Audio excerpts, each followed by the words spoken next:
नमस्कार मंडळी, मी किशोरी आर्विकेश ह्या माझ्या चॅनलवर तुम्हा सर्वांचं अगदी मनपूर्वक स्वागत आहे। तुम्ही कालच्या व्हिडिओमध्ये बघितलंच आहे की आम्ही कोल्हापूरला पोहोचलेलो आहोत। कोल्हापूर येथे आलो आहे महालक्ष्मी मातेच्या दर्शनासाठी आणि आता हॉटेलवर सुद्धा आलो। तयारी झाली आहे, आता आम्ही जातो आहोत दर्शनासाठी जाणार आहोत। तर छान अशी तयारी केली आहे, आता दाखवते मी पूर्ण माझी तयारी। थांबा चालून वर आणून छानशी साडी घातली आहे मी आणि मस्त अशी तयारी करून आता दर्शनासाठी जात आहे। कारण देवीचं दर्शन घ्यायला जायचं आहे, तो व्यवस्थित जायला पाहिजे, तयारी पण छान पाहिजे। एकतर आम्ही 25 तासांचा प्रवास करून आलेलो आहोत, खूप थकलो होतो, पण आंघोळ केल्यानंतर एकदम फ्रेश वाटलं आणि दर्शनासाठी जायचं आहे म्हटल्यावर आणखीन छान वाटत आहे, प्रसन्न वाटत आहे।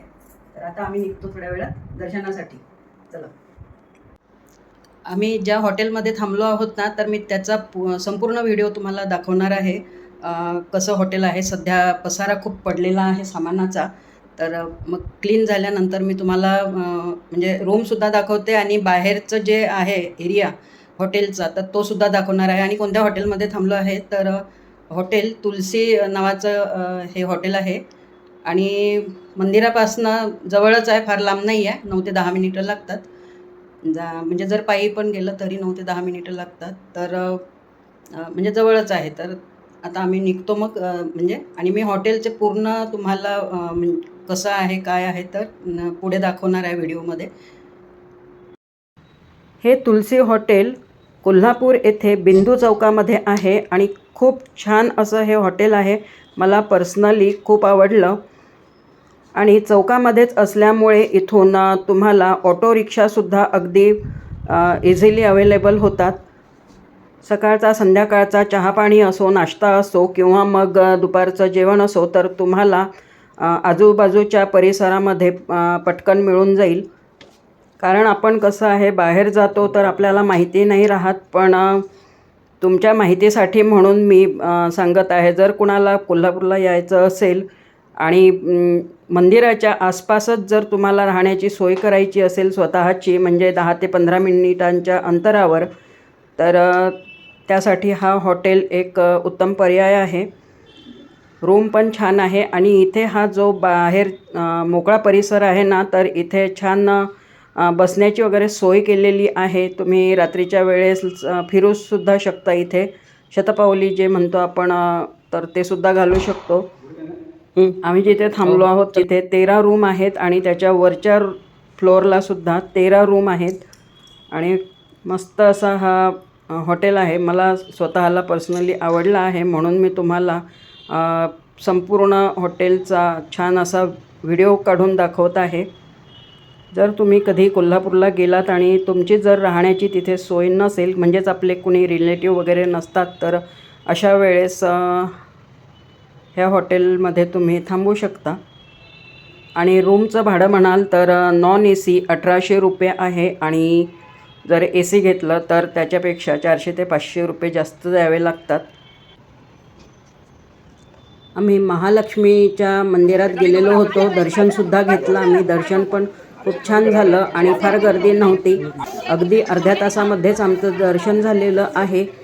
आणि तुम्हाला तर माहीतच आहे की मंदिरामध्ये कधीही कुठेही शूटिंग करू देत नाहीत किंवा फोटो वगैरे काढू देत नाही, त्यामुळे मी संपूर्ण व्हिडिओ जो आहे तो बाहेरच्या साईडनीच काढून तुम्हाला दाखवत आहे। आणि एक महत्त्वाची गोष्ट म्हणजे मंदिरामध्ये भरपूर रिनोव्हेशनचं काम सुरू आहे। तुम्ही बघू शकता जिकडे तिकडे अशा ग्रीन नेट लावलेल्या आहेत, तर रिनोव्हेशन सुरू आहे। तरीही आपल्याला दर्शन घेता येते। आणि इथे हे भरपूर ज्वेलरीचे पण दुकानं आहेत, पण ज्वेलरी जी आहे ती थोडी महाग आहे।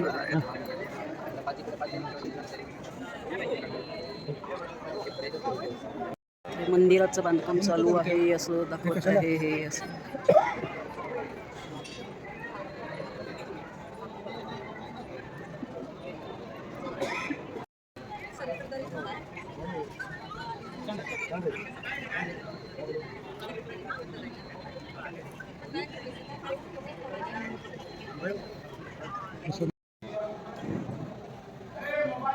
एक मिनिट.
दर्शन झाल्यानंतर मग आम्ही जेवण केलं आणि जेवण पण खूप छान होतं.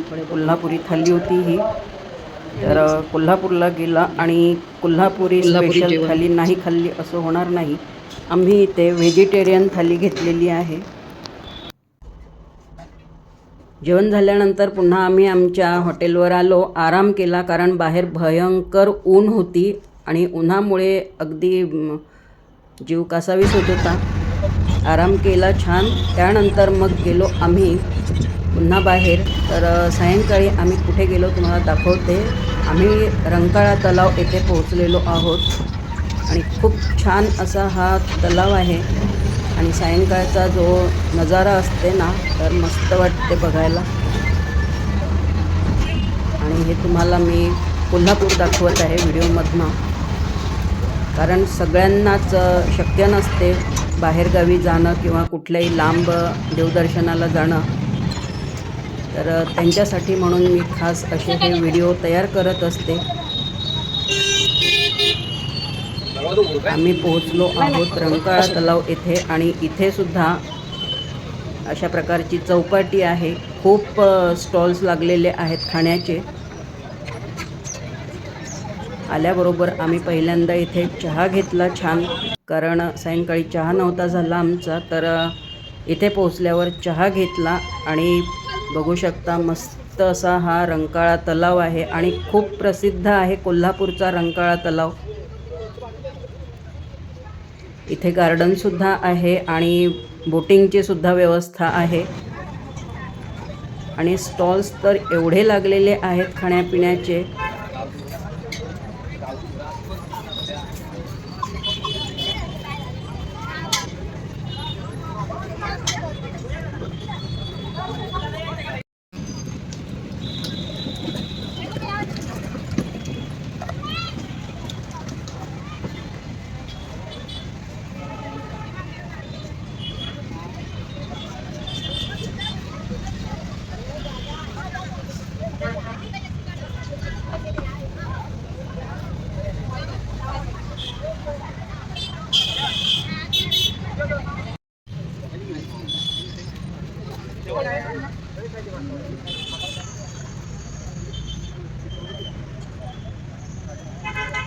आम्ही इथे रंकाळा तलावावर पोहोचलो ना तर मग थोड्या वेळातच लाईटसुद्धा गेलेली होती आणि संपूर्ण अंधार झाला होता. पण ही तलावाच्या बाजूची लाईटिंग बघा आणि बोटिंग जी करत होते ना लोक, तर त्या बोटलासुद्धा खूप मस्त अशी लाईटिंग लागलेली होती आणि छान वाटत होतं.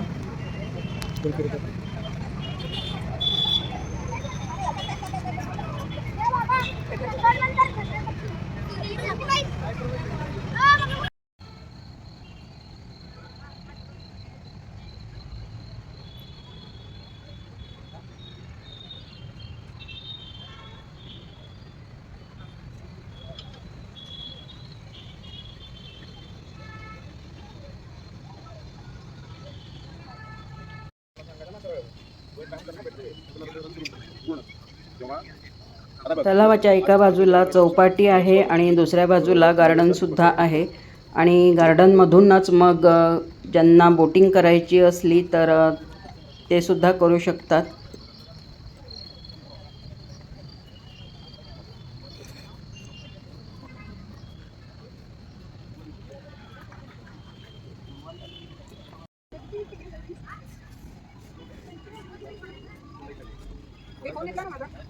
ये खुर्ची 618 बसव. ये 16 किलो आहे, ती खुर्ची 6 18 बसव. पाठीमध्ये 6 16 बसव.